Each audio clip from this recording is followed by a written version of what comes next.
Who the hell can wait till morning? Talk now at latenightsportsradio.com.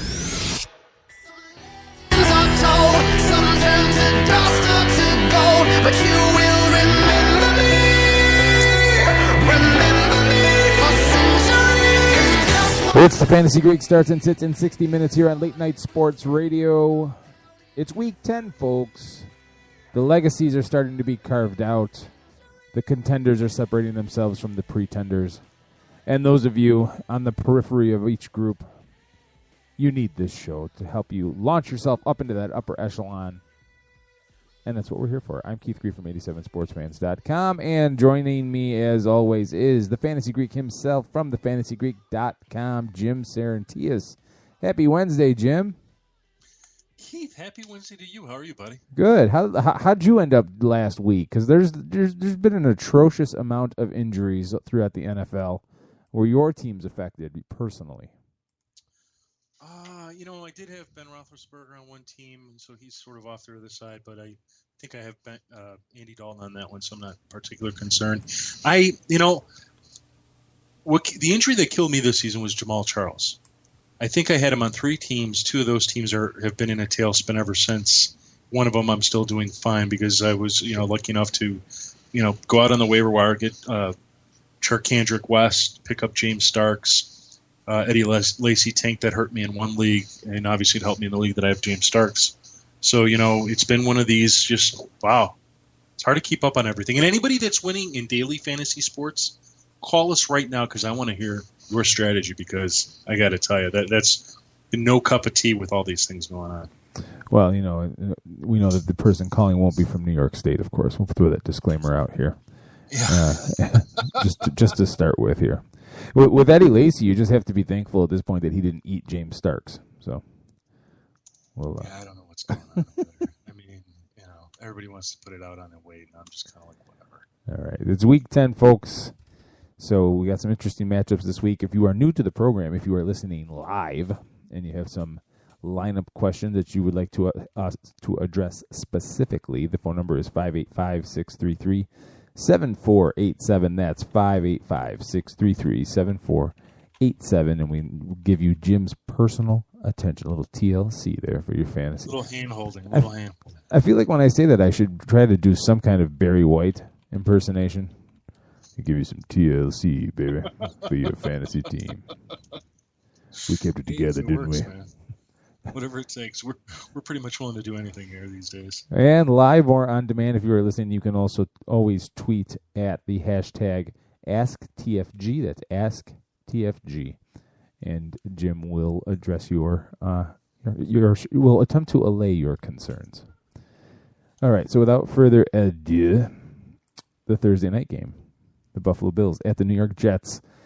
A game that has had the drama ratcheted up through some off-the-field comments made by Bills head coach Rex Ryan. But I don't think the Jets really care. This is an interesting matchup because it's 2 teams that are actually pretty good. No team is perfect, but either team can beat the other team on any given night. I think they're a lot more evenly matched than you think here. You look at the stats, the numbers, the Bills on defense, only giving up 93 rushing yards a game. That's good for 6th in the league. On the passing side of that spectrum, though, is where they struggle, 24th in the league. The Jets, on the other hand, are first in rushing defense, 80 yards on the ground a game, and only 242 a game through the air. That's good for 14th. They also have a top 10 scoring defense. Only 162 points allowed. That's 9th in the league. Division games, usually I side with the home team. If you listen to the show, that's not a surprise. I like the fact that the Jets just seem to be able to take the ball away a little bit better than the Bills have this year. And because of that, I think they're going to put a lot of pressure on Tyrod Taylor. And I don't think this is a game that bodes well for them. I'm taking the Jets at home. Yeah, I have to agree with you, Keith. A lot of things are going in the Jets' direction, primarily their defense, which has had its own share of struggles as of late. But the Bills, I mean, it is nothing like what we thought they would be like in the preseason, where we thought they would be very dominant. They would make the transition over to Rex Ryan very easily because a lot of the similarities between the Bills and the Jets defenses of last year. But that hasn't happened. I mean, the Bills have been struggling in pass defense where they're giving up the 12th and 10th most fantasy points allowed to quarterbacks and wide receivers respectively. I mean, their rush defense is pretty good, but I mean that's not gonna win you ball games if you're giving up 15 TDs on the season, almost 2 a game. Where the Jets, on the other hand, even though they've had some struggles recently, especially in their pass defense against the Patriots, Raiders, and Jaguars, they're still pretty stout. And they defend well, especially against number one wide receivers like a Sammy Watkins. So this sort of doesn't bode as well for the Bills. I think at best you're looking at LaShawn McCoy, Carlos Williams is both RB2s, types, lower ends. Maybe Carlos Williams is the flex because he's going to maybe just get 10 carries and hopefully he's able to do what he does best, which is score. I think you got to ride him if you got him. Sammy Watkins is a wide receiver 3. It's not the greatest of matchups. Charles Clay, low TE1. Tyrod Taylor is a high QB2. I mean, he's a threat by air and on the ground. So, for him to get 2 touchdowns would not surprise, but it's a risky play. For the Jets, Ryan Fitzpatrick makes up for a low QB1. Chris Ivory, low RB1. Eric Decker, I think, is a must-start this week. He'll be on our stardoms on Thursday on the fantasygreek.com. Come out and check those out. I like Brandon Marshall, too, but you have to have some caution here, if only because the Bills have been fairly successful against number one receivers. And not in fantasy points, they don't have those numbers for you. But in terms of overall how they defend the player, the yards allowed, the TDs allowed, interceptions, what have you, they're number 3 against number 1 wide receiver. So Brandon Marshall is a start, but more of a wide receiver 2. Consider him with your other guys. I like the Jets defense, and as I've already said, I like the Jets at home. Jets. At least he didn't do the whole JETS, Jets kind of spelling out thing. I'll give you that much. I hope I wasn't too long-winded. A battle of 2-6 teams, one quite surprising, the other kind of disappointing. That's the Jacksonville Jaguars at the Baltimore Ravens. The Jaguars, the disappointing team, because I think everybody thought they'd be a little bit better than that. The Ravens, no, I don't think anybody saw 2-6 from any Ravens team, regardless of what was really going on with their roster. Last week, actually 2 weeks ago, the Ravens edging the Chargers 29-26. Last week, the Jaguars giving the Jets a fight in New Jersey, losing 28-23. Blake Bortles 24-40 for 381 yards. Here's how they match up, kids. They both struggle to score, although Baltimore is a little bit better. They both struggle to keep the other team from scoring, although Baltimore is a little bit better. They both are exactly -7 in takeaway differential. They both pass the ball fairly effectively on offense. 10th for the Ravens, 11th for the Jaguars. They both rush the ball pretty poorly. 22nd for the Ravens, 23rd for the Jaguars. Defensive passing yards per game, 29th for the Ravens, 25th for the Jaguars. You see a correlation here, kids. Defensive rushing yards, the Baltimore Ravens are 10th, 99 yards allowed in the league. The Jaguars are 7th with 94. So these teams are really mirror images stat-wise, and I know that maybe different styles and different strengths and weaknesses and personnel-wise, but overall, the output that they're putting out, these are two pretty even teams. And while Baltimore is far from stellar this year, they are the home team, and that's where I'm going, Baltimore.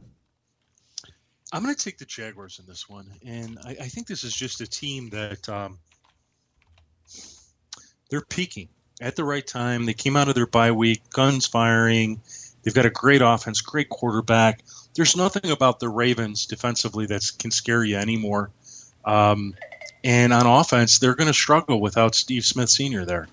Unless they come out of their bye week just sort of having put things together with Kamar Aiken, Marlon Brown, Crockett Gilmore, Max Williams. Yeah, I think this is going to be tough sledding for the Baltimore Ravens. Put another way, they've got all the pieces. They just don't have the ceiling to get enough points on the board compared to what the Jacksonville Jaguars can do. So for me, I'm taking the Jaguars on the road in fantasy. View Blake Bortles as a top 5 start. I think there's only a few quarterbacks that we have ranked ahead of him for this week. And this is a game he should put up 3 TDs, making Allen Robinson a must-start.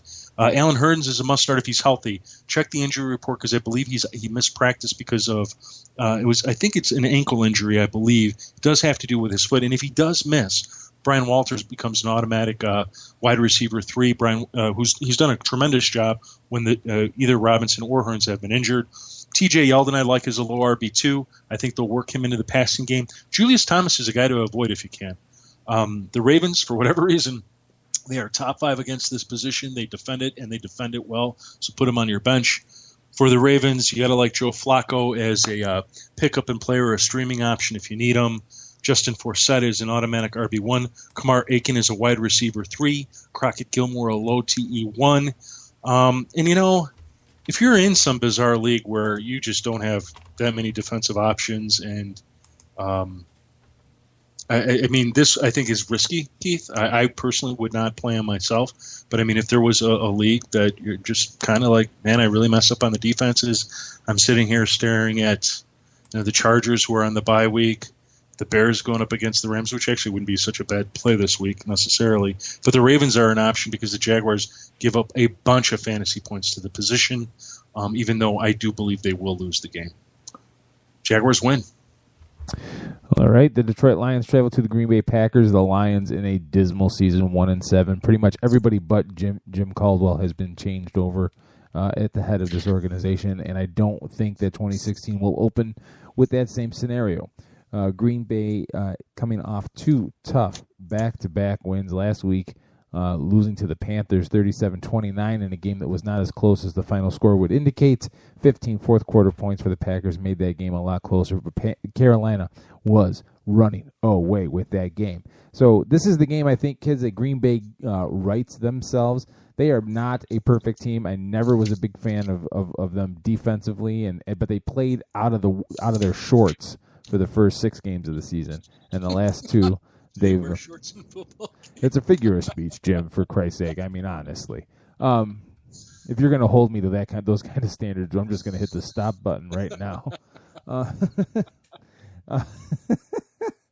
The Lions have struggled mightily on either side of the football, despite still having Matthew Stafford, who is not perfect by any stretch of the imagination, but he does have that nice target in Calvin Johnson. But they have not been able to get on track in any stretch of the imagination. Their defense has been abysmal. Like I said, the Packers right the ship here. I'm taking Green Bay at home. I think the Green Bay Packers come out and put a whooping on the Lions. The Lions, as you've pointed, I mean, they're a team in disarray, and I don't know that a bye week is something that will go very far for them. For example, like the Broncos, you could see their offensive line was causing problems. They didn't have problems with their defense. It was their offensive line. So they took their bye week and they addressed that issue, came out guns blazing, and have been just a solid team since. The Lions, on the other hand, pick a problem. Lack of a running game, lack of a consistent passing game, lack of pressuring the quarterback. The secondary is not necessarily getting to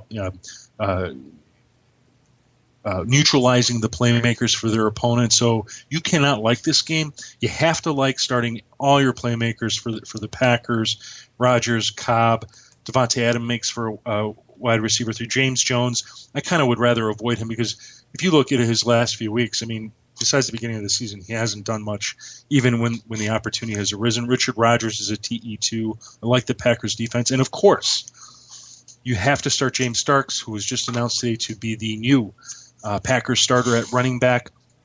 The Lions are giving up 133 yards per game and a league-leading 14 rushing TDs on the season. Starks should have a huge game. For the Lions, I like Calvin Johnson. I think he's a wide receiver, too, this week, a high one. Because they're going to have to throw to somebody. Somebody's got to get into that end zone, and he's going to be the guy. Matt Stafford's a QB2. Eric Ebron makes for a nice play as a TE1. He's a guy that should be able to get you 50 to 75 yards and hopefully a score this week. As far as Lions running backs, I don't think any of them can be trusted. I spent some time this week looking at the backfields of about 8 teams, and the Lions, I mean, there is nothing about the distribution of the ball or what they're doing on the ground that makes you look at any of the 3 that could potentially be in play as something confident. I mean, you want a running back that's going to get you more than 5 fantasy points in non-PPR leagues, more than 10 fantasy points in PPR leagues, and these 3 right now are not doing it. Could they do it this weekend? Sure. But which one it'll be, who knows? So why take the risk? Packers win at home. They get back on track, Keith. Big. That's really disappointing about the Lions running backs, because I think everyone, and I know you and I agree, that there's some real talent there with Amir Abdullah. Oh, my God. He's amazing. And he's just being absolutely wasted. Wasted. This whole, in the preseason, this was one team, and in the regular season, a completely different team, and they quite haven't been able to recapture what they were doing. So I think there's just genuine prep. Somewhere there was a decision, something was made that has not sat well with these players. I don't think they're giving it their all. They're not giving 110%, and I think you can find that probably behind some unprofessional moves that we are not aware of. Right. So it's going to be a brave new world for Detroit next year. And that's sad, because I remember somebody arguing with me that they were the number 2 team in the NFC North. Oh, dear God. They were so adamant about that, and I disagreed politely, but Yeah. I don't blame them for that. Yeah, I mean, there's definitely potential if you look at that roster from top to bottom. Absolutely. I mean, but it's not always about talent. Somebody's got to be able to put all that together, and That's right. just not happening. That's right. So the Miami Dolphins at the Philadelphia Eagles. The Dolphins 3-5. The Eagles 4-4, coming off a big win intra-divisional in Dallas, beating the Cowboys 33-27. Yes, I know it's Matt Castle's Cowboys, but anytime you beat a division opponent on the road, it's a big deal. The Dolphins, on the other hand, as we continue in the Dan Campbell era, you just don't know what you're going to get from this team. The last week against Buffalo, they went up and just absolutely laid an egg. Lost 33-17. Ryan Tannehill, 27 of 36 for 309 yards, but couldn't find the end zone. Lamar Miller, 7 receptions for 97 yards, but also 12 rushes for 44 yards and 2 touchdowns. If your running back is your leading receiver, you are struggling on offense. And tip your cap to the Buffalo defense, because they really did make life very, very hard for Miami. So Philadelphia being at home, I really feel like the Eagles are starting to find their stride. Not that they're going to light the world up by any stretch of the imagination, but they seem to be getting just a little bit better and a little bit better each game.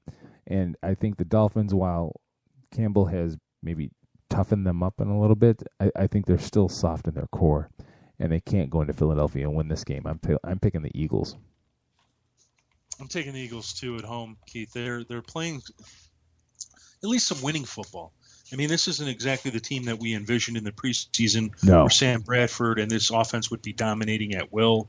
It's actually sort of reverted to a run-first philosophy, going with their strengths, DeMarco Murray, Ryan Matthews, both who I think are must-starts this week as RB1, as an RB1 or an RB2, respectively. Jordan Matthews was a nice surprise last week. He's a player I said, you should consider picking him up off the waivers coming out of their bye week. Because, you take a bye week to try and fix some things. And one of the problems we pointed out was this passing offense is just horrible. They're not even using their best receiver as well as they should, and that's Jordan Matthews. Well, Matthews had a nice game, but it was helped by an overtime TD. That's the problem. Didn't happen during the regular course of the game. So, but for that, you would not have been happy. So I would really like to see him have a good game here. For people that believe in him like I do. If not, I think he's definitely turned into fantasy irrelevant for the season. I like the Eagles' defense this week against Ryan Tannehill. He's a good quarterback, but sort of they've regressed. They had 2 good games coming out of the bye week, probably against not the greatest of opponents, and then suddenly they're playing some pretty good teams and they're struggling again. That's not good. That is not good for Brian Campbell's future. Beyond being an interim head coach, put it that way. Dan Campbell. Dan Campbell. They need to show something here.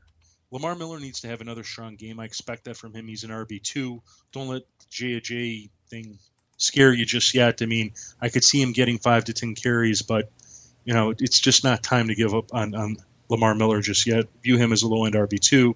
Jarvis Landry, I like him as a wide receiver 1 in this game. Rashard Matthews is a sneaky wide receiver 3. Avoid Jordan Cameron at all costs. I mean, there's just nothing there. There's no substance. This offense that should be clicking, just like the Colts offense should be clicking. If you look at all the talent, just like the Lions offense, is just not. There's just something's missing, and I think it all starts with Brian Tannehill and the plays that they're calling. And until they turn that around, a team like the Eagles, who have only allowed 16 TDs on the season, should beat a team like the Dolphins, who've allowed 23 TDs on the season. So I'm taking the Eagles. The Cleveland Browns at the Pittsburgh Steelers. 2-7 Browns, 5-4 Steelers. An AFC North rivalry. The Steelers will be without Ben Roethlisberger. Look for Landry Jones to be your starting quarterback. But Pittsburgh has overcome once before, so this is not by any means any kind of death knell for this team. D'Angelo Williams stepped back into the starting lineup after Le'Veon Bell went down, rushed 27 times for 170 yards, 2 touchdowns. Roethlisberger threw for 334 and 2 scores before he left the game. Antonio Brown, 17 catches for 284 yards against the Raiders, which I wonder how, Antonio Brown finishes with 17 catches. At what catch do you think somebody on Oakland said, hey, we should probably cover that guy? Was it 10? 9? Which catch was it that somebody said, oh, this might be a problem here? Just curious. Anybody knows the answer, please. 585-633-7487. The Browns, Johnny Manziel, 15 of 33 for 168 yards and 1 touchdown last Thursday against the Bengals. He seemed to hold it together and keep the game competitive for a half, but Cincinnati made the right adjustments at halftime and just shut him down the rest of the way. There's just nothing going for the Browns. Here's the thing: the Steelers are still going to be able to run the ball because Cleveland they just stink on defense. They are dead last in the league at rushing yards per game, and when you can do that, you take a lot of pressure off that untested quarterback. And Cleveland also just can't score; they just can't. And Pittsburgh's pretty good at keeping points off the board. I'm going to take the Steelers at home here, even without Ben Roethlisberger. Keith, me too. And I think you've hit all the big points on the head in terms of why they will win. In general, they're just a better team, both offensively and defensively. And Landry Jones doesn't scare me off from recommending Antonio Brown or Martavis Bryant or D'Angelo Williams as must plays this weekend in fantasy football. You definitely start the Steelers defense against a turnover-prone Browns team that certainly has its share of protecting the quarterback as well. For the Browns, it's a little harder to find somebody to believe in. Travis Benjamin is probably not – well, actually, Gary Barnidge is the best option against a Steelers team that does struggle to defend the position. If Josh McCown is active, things get better for everybody because McCown, regardless of what you think – even in the football world. I mean, here's a guy, he's a wild card. I mean, he could throw up 3 TDs against the best of them and do it in a fashion that nobody expects and is completely unpredictable and completely unorthodox. So if he gets active and you're sort of sitting around there, you need a quarterback. I mean, you've got quarterbacks with bad matchups. I mean, don't get me wrong, he's not at the top of my list to play, but he's a guy you can go with if you're absolutely desperate. That would improve Travis Benjamin, who otherwise I would likely avoid. I don't like the running backs in this game. Isaiah Crowell and Duke Johnson are awful plays against a very tough Steelers rush defense. And in fact, the Steelers have been so good. They're only giving up 100 yards per game and just three TDs in 9 games. And if you just look at them independently from this matchup, they're just not getting enough touches. They're not getting enough production to make them players that you should have faith in week in, week out. So this week, avoid them. Steelers win. The Chicago Bears travel to St. Louis to take on the Rams. The Bears sitting at 3-5. The Rams at 500-4-4. Last week on Monday Night Football, the Bears with an impressive come-from-behind victory to beat the Chargers 22-19. The Bears' offense looked very, very shaky early on, but give them credit where credit is due, and also helped by another injury to its San Diego wide receiver, which we will talk about later. But coming from behind on the road, a team that typically has struggled in the past, containing Phillip Rivers to 280 yards on 42 passes. The Rams losing in Minnesota in overtime to the Minnesota Vikings, 21-18. Todd Gurley with 89 yards and a score. Nick Foles, a very paltry 168 yards on the ground. But Minnesota's defense, I think, is one of the more unheralded defenses in the league. No, they just don't give it. They get the Rodney Dangerfield award this year. No respect. They get no respect. Going on the road here, here's the thing, is that St. Louis defends the pass pretty good. And Chicago, for all of the improvements that we've seen out of Jay Cutler this year, he's still good for that one interception or the strip sack fumble like we saw. We saw both last week against San Diego. Give John Fox and company and Vic Fangio credit because the defense is not nearly as atrocious as we thought they were, but they do give up some points here. This is a tough game. The Rams are not a perfect team by any stretch of the imagination, but they are a tough team to go into St. Louis and win. They're 3-1 at home. And while the Bears are not a horrible road team at 2-2, I'm going to take the Rams here at home. Yeah, I love that analogy, the Rodney Dangerfield of defenses. I mean, this is a Rams defense. They are flipping good. I mean, I think 3 games ago they gave up 20 points, and since then it's all been, 10 points. I mean, look, they've allowed 10 TDs on the season, both rushing and passing. 10.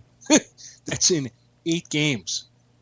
The Bears this is a team that just is defensively should be heads and shoulders above them, as well as, even if you want to consider Alshon Jeffrey, who's just been a pleasant surprise for the Bears. And it's not to say he can't succeed against this defense, but what's going against him is that the Rams are number 4 against number 1 wide receivers in terms of overall production, turnovers, etc. So I don't think that bodes well for them. The Rams are only giving up 220 yards and 5 passing TDs. So, here, Jay Cutler, bench him. This is not the week to take a chance on Jay. Alshon Jeffrey, treat him as a wide receiver too. See what your, 3rd and 4th and 5th wide receivers have in terms of matchups. If they have better ones, you may want to move them up over Jeffrey.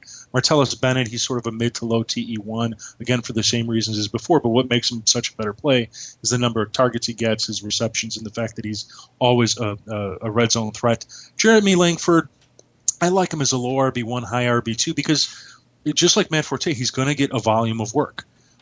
He may not be as successful as you'd like. The Rams are giving up 104 yards rushing per game, but they've given up 5 TDs on the season, so he might get you a score. But that's enough in fantasy football to require you to play him as an RB2.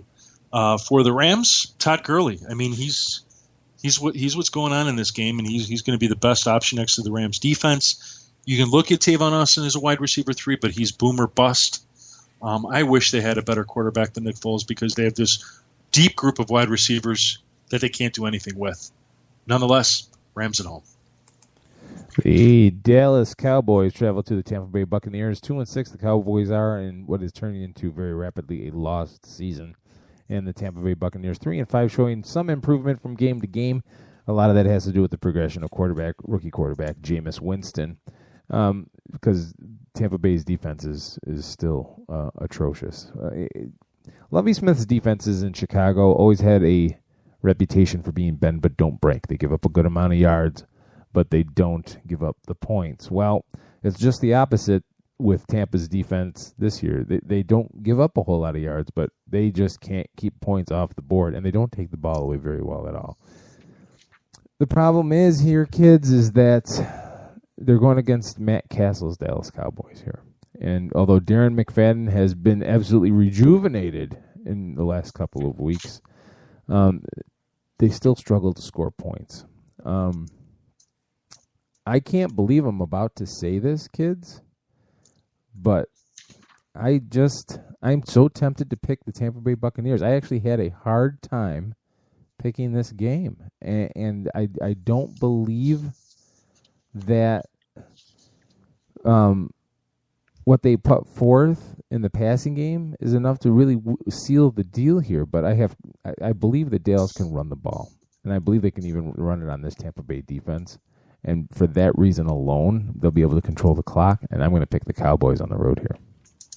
I'm taking the Cowboys too. I think what we saw from them in the Eagles game is a sort of what you're kind of envisioning this team doing without Tony Romo. That having been said, I mean, this was sort of an anomaly for Matt Castle. It's not the kind of game that he's known for.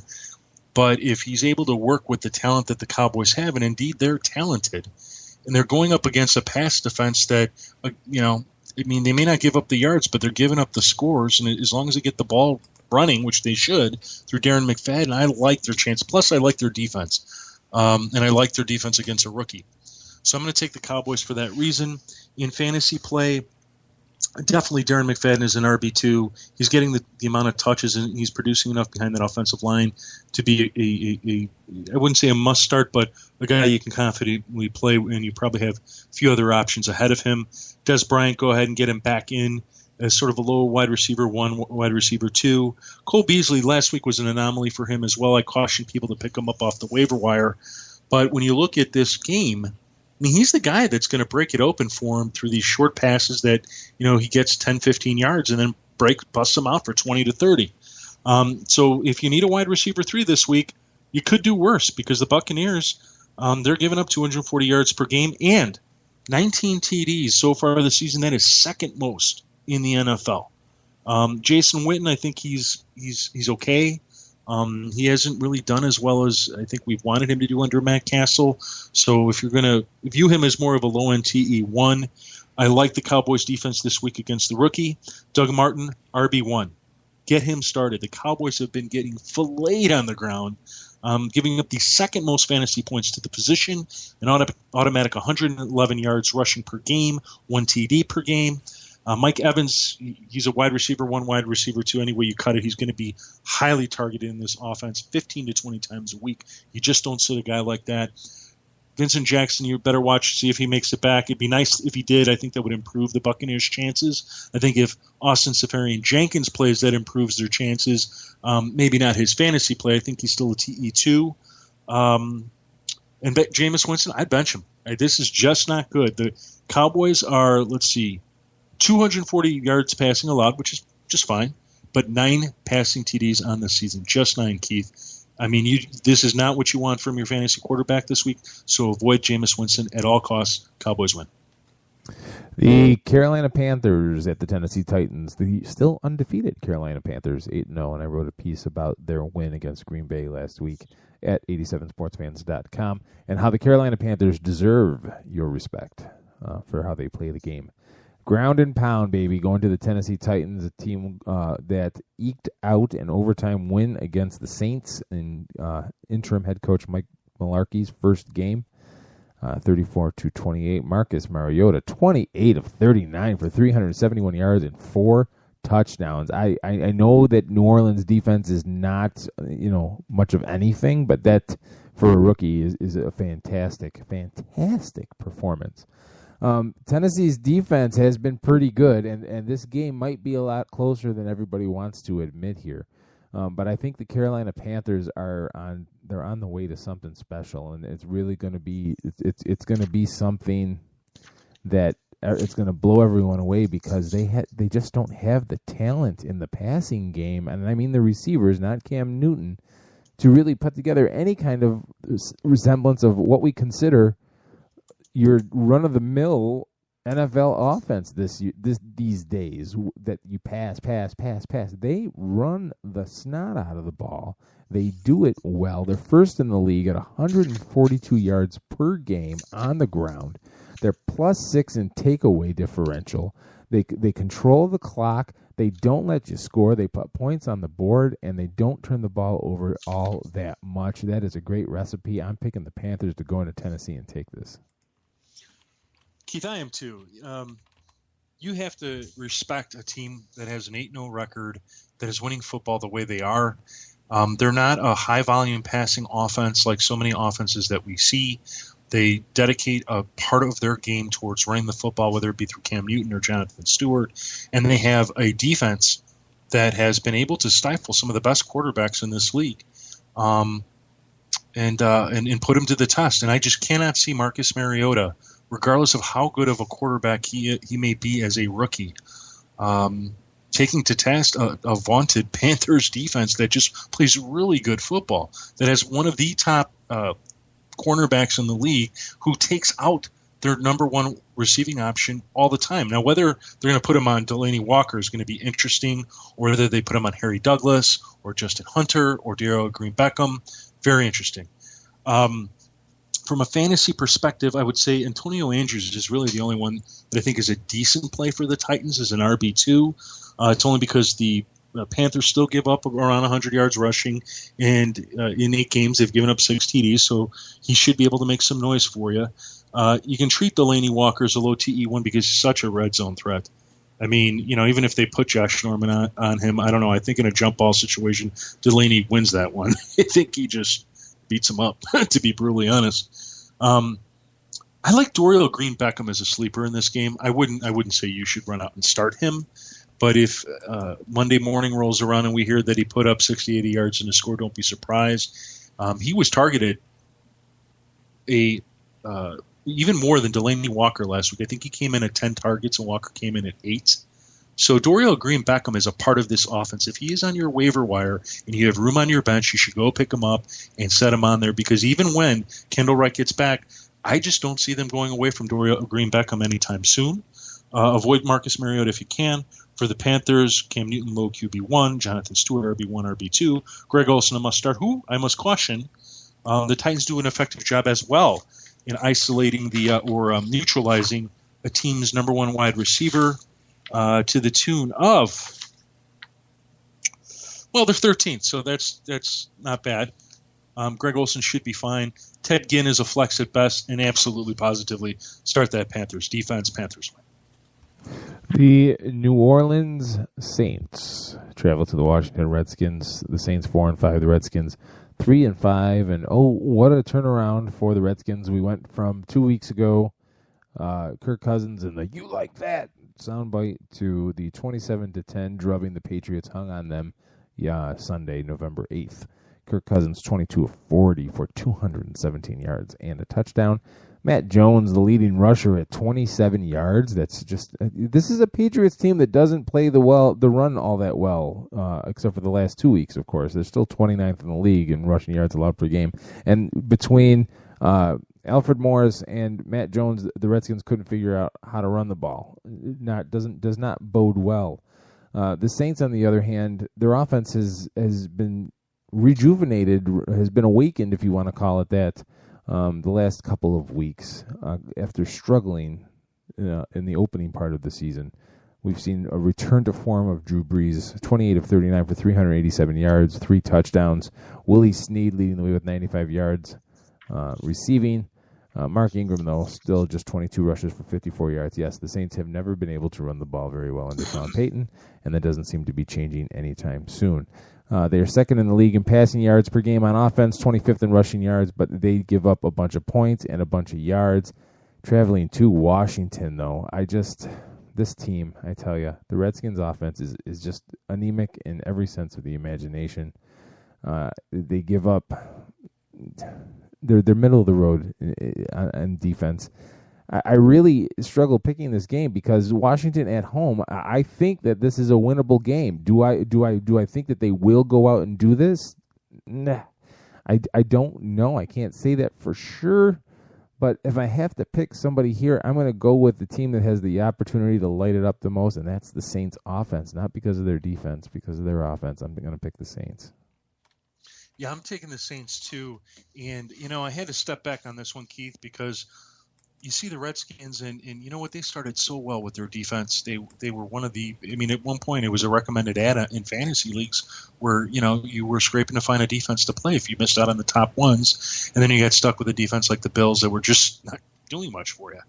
Well, in the last 4 games, that Redskins defense has allowed an average of 270 pass yards, 187 rushing yards, and an average of 29 points per game.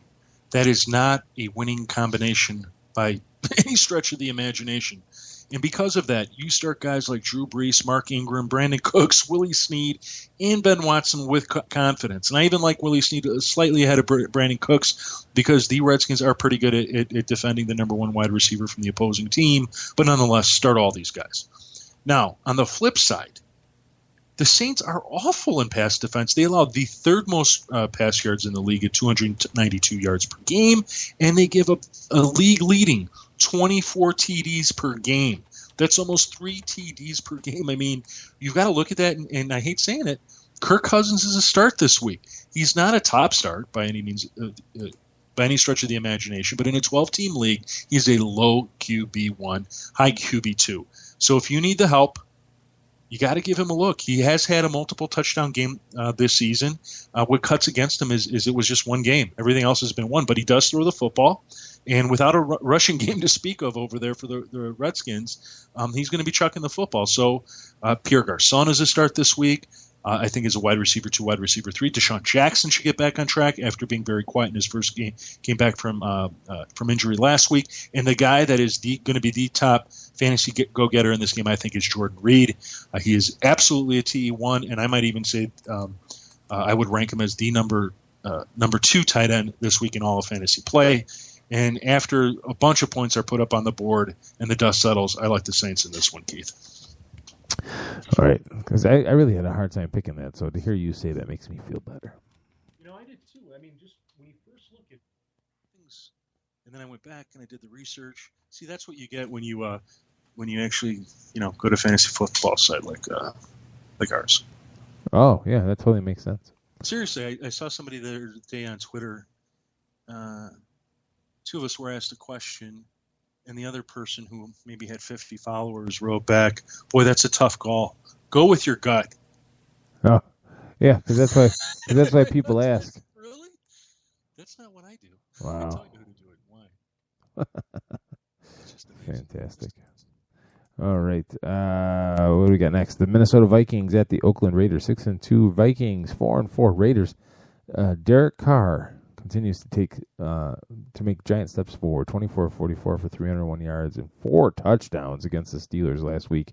But in the end, they just could not pull it off, losing to the Steelers by 3.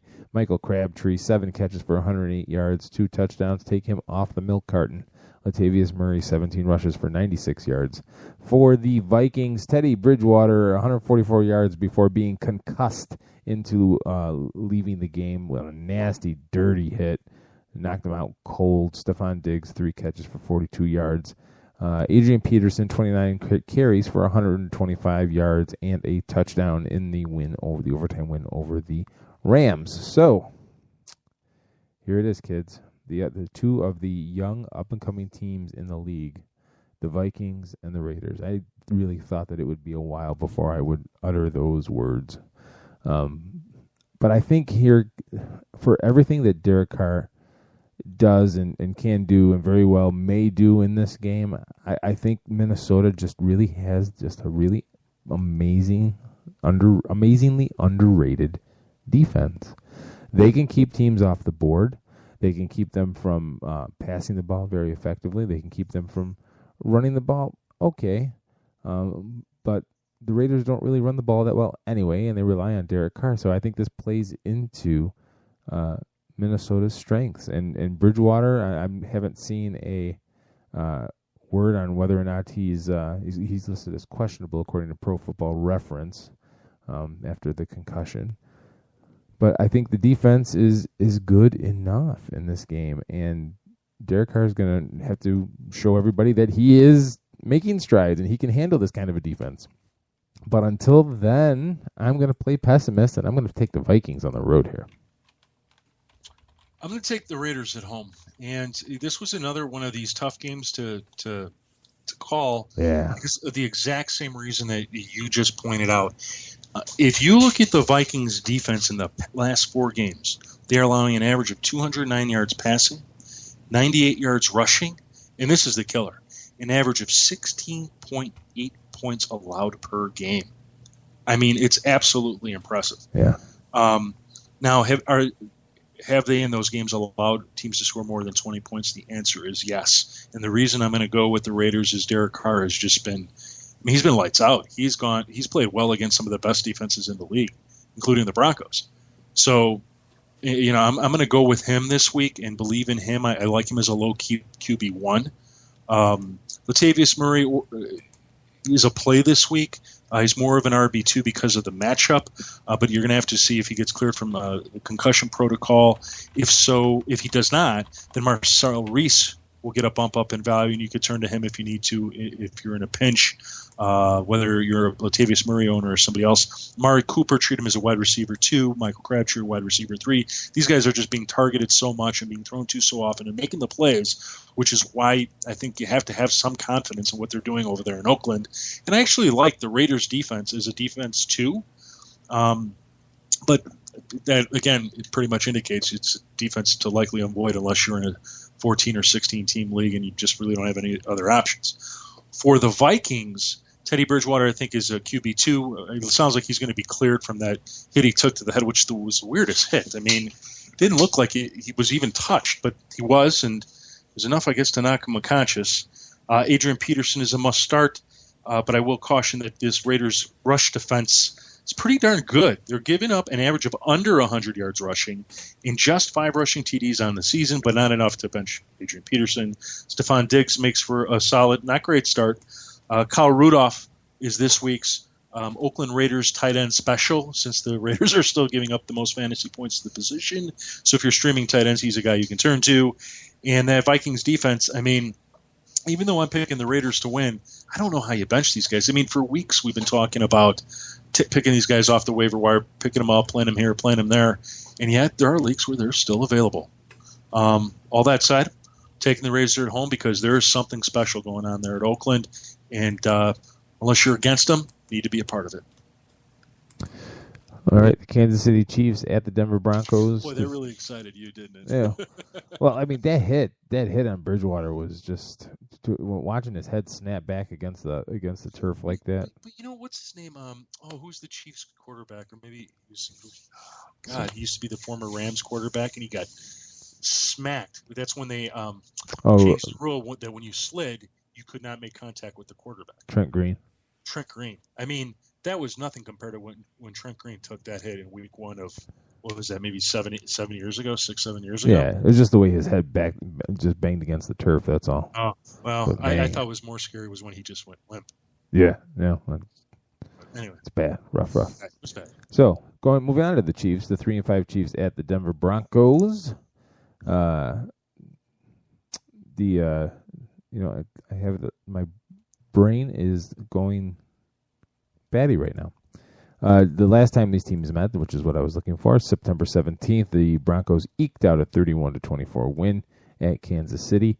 Denver seems to have been, we were all, what's the word I'm looking for, excited for the Broncos after 2 weeks ago, because coming off a bye, they had a really impressive win, and then they played the Colts on Sunday, and they could not get anything going. And the defense was all of a sudden vulnerable to a Colts offense that really, has struggled this year, not clicking in what, for whatever reason, cost them a offensive coordinator before that game. And obviously, whatever buttons they pushed was the right one. Andrew Luck, 21 of 36 for 252 yards, 2 touchdowns. Yes, he is lost for this game coming up. I get that. Matt Hasselbeck steps in under center for the Colts. But the Broncos, what team is this? What team are we going to see? Is the defense, was it just a fluke? Or are they all of a sudden going to let Alex Smith and Charkandrick West all of a sudden light them up for no reason? Because there was no reason the Colts should have been able to do what they did in this game. Letting Andrew Luck go for 252, letting Frank Gore run for 83 and a score. T.Y. Hilton was the leading receiver for 82 yards. I don't know what to expect, but a division game, it's still Peyton Manning, and it's the Broncos at home. I'm going to take Denver. I'm taking Denver too. I'm not comfortable with them though. I don't know what to expect from them. Well, I'm not worried about their defense for any reason whatsoever. Alex Smith is a 1 TD quarterback. Right. Period. He is nothing else. What we saw against the Lions was, again, a fluke. It was an anomaly. It's something that is not going to happen with the Broncos. They're going to be up in his face all day in passing situations. I do like Charkandrick West in this game simply because he's going to get the volume. He's going to get the kind of work that Jamal Charles would have gotten. So I think he is a candidate for 100 all-purpose yards in 1 TD, which is why you start him in fantasy football this week. And you can even call him an RB1 if you'd like, but he's probably your RB2 if you have him. When it comes to defending number one receivers, and pick your poison, whether the Broncos are going to take, Jeremy Maclin to make him the number one guy, Travis Kelce make him the number one guy, who cares? The Broncos are number 6 against number ones, and they are number 2 against number twos, Keith. This is a Chiefs team that offensively should be struggling from the first snap of this game, regardless of Aqib Talib being there. Otherwise, it's a defense that is pretty much intact and should be able to play really strong football. On the Broncos side, I like Peyton Manning. Definitely is a low QB1, but I think there's some risk. And this is, again, one of the shocking things about the Chiefs. The Chiefs have actually played some pretty darn good football lately. And I'm going to try and pull up some of their stats, Keith, while you sing for a while. I think one of the issues here is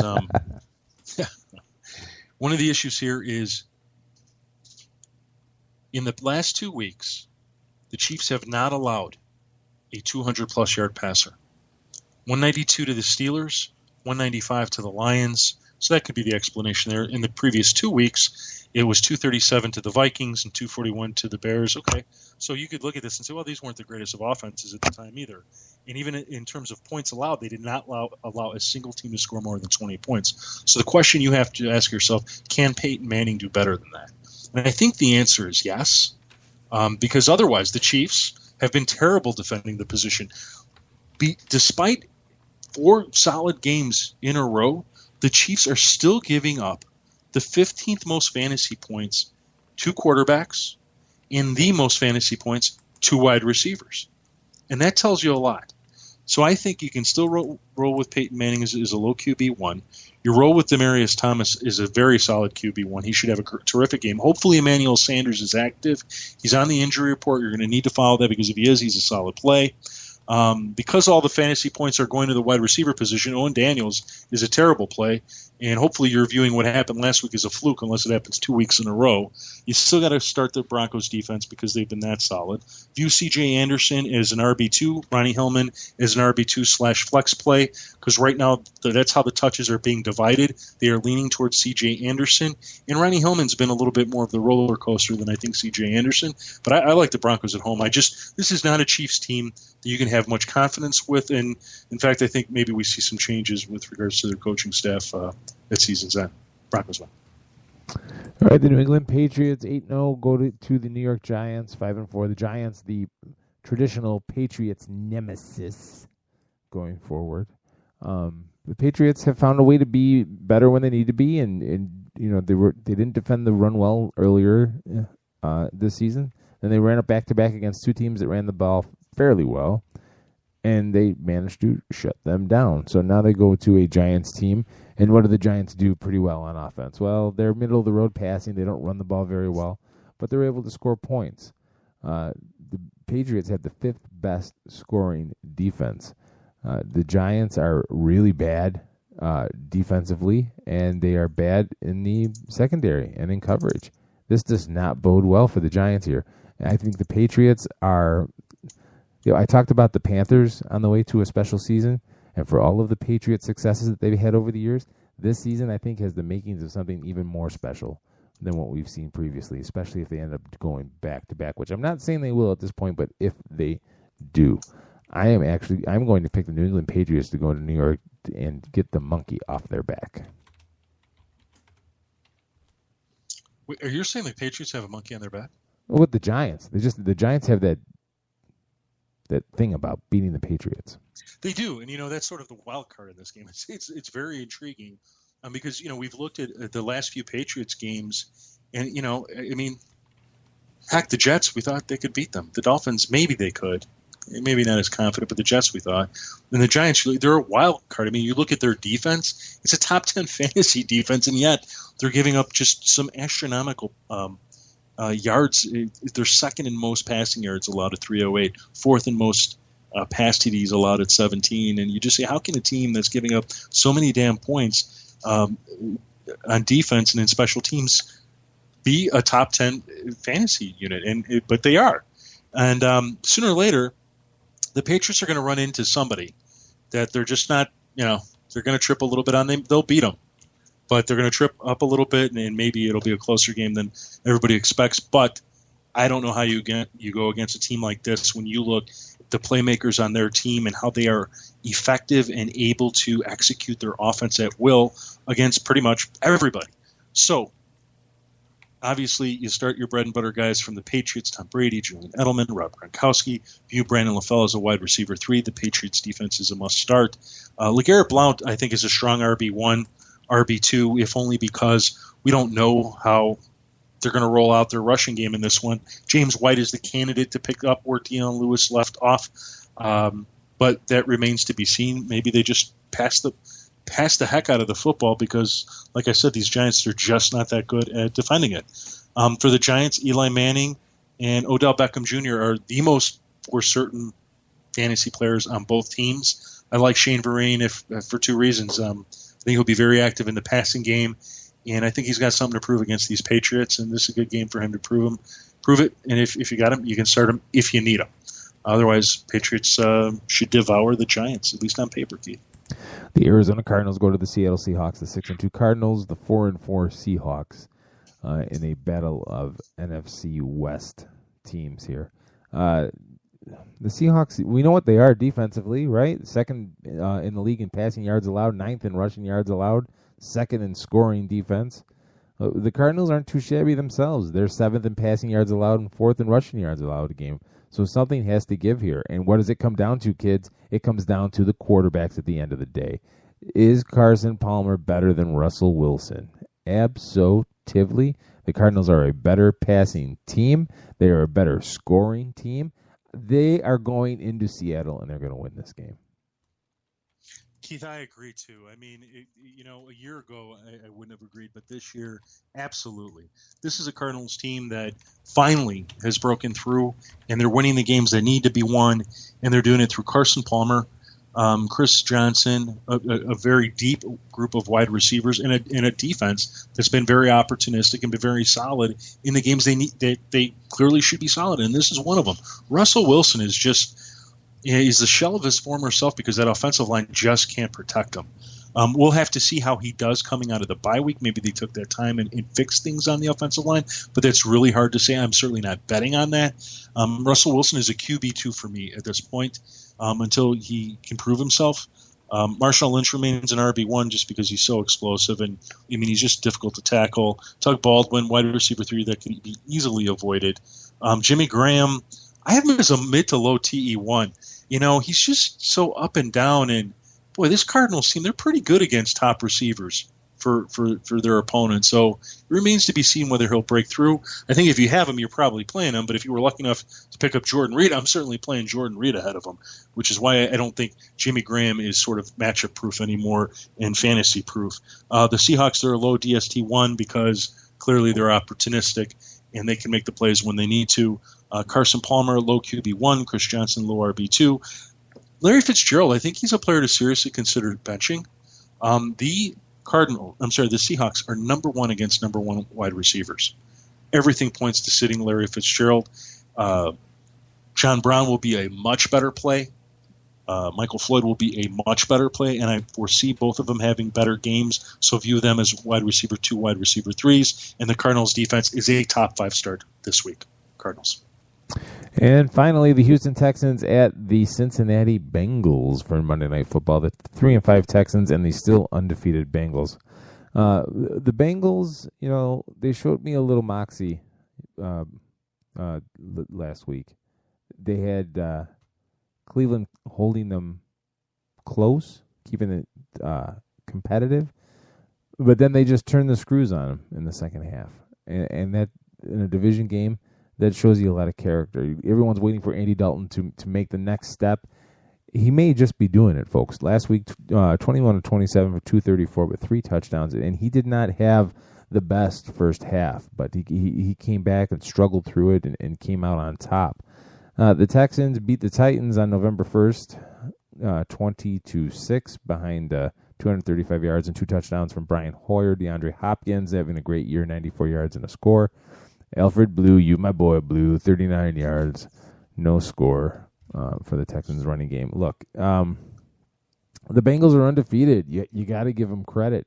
we can go, item by item here, but the bottom line is they score points and they have a really stout scoring defense. The Texans, for everything that they've gone through, I believe that they've settled on the better quarterback, Brian Hoyer, obviously. But the Bengals are just too good, and they're at home. I'm taking Cincinnati. Yeah, Cincinnati should really win this game with some ease. In the last 4 games, they have allowed 209 yards passing, 125 yards rushing, and a combined 16.2 points per game. That does not bode well for the Texans or their offense. Even though you're going to start DeAndre Hopkins, he should get a boatload of those 209 yards in at least one score.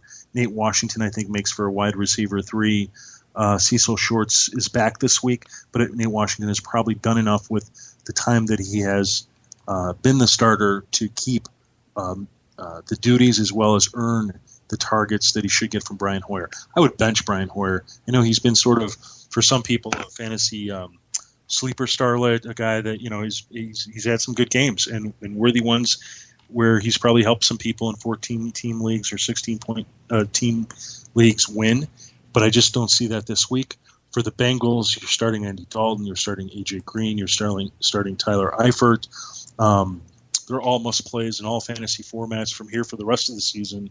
In terms of the running game, I'm not – Jeremy Hill and Gio Bernard have just not put up the combination of work that I think anybody who drafted him expected. I mean, Jeremy Hill was touted to be a top 10 running back, with Gio Bernard sort of being that flex guy, and that just hasn't happened. They've actually traded some blows, and when you put them side to side and look at their numbers in the past 3 games, I mean, short of scoring a touchdown for Jeremy Hill back in week 6 against the Bills, they just haven't done much, and neither of them.